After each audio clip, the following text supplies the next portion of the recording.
দোয়া করার সময় জায়গাগুলো বুঝে দোয়া করতে হবে যে কখন কিভাবে দোয়া করলে দোয়াগুলো কবুল হবে। প্রথম কথা হচ্ছে, দোয়া করার শুরুতে আপনি দরুদ পড়বেন। দরুদের ফলে দোয়া কবুল হয়। দরুদ না পড়লে দোয়াটা আসমানে গিয়ে ঝুলে থাকে, উঠিয়ে নেওয়া হয় না। যখন দরুদ পড়া হবে তখন দোয়াটা উঠিয়ে নেওয়া হবে।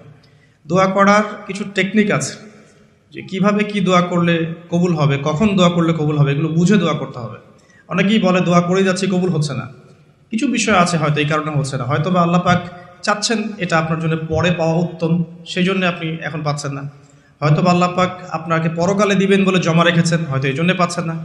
অথবা হয়তো আপনার আকীদায় শিরক আছে, হয়তো এই জন্য হচ্ছে না। হয়তো বা আমলে বেদায়াত আছে, এই কারণে হচ্ছে না।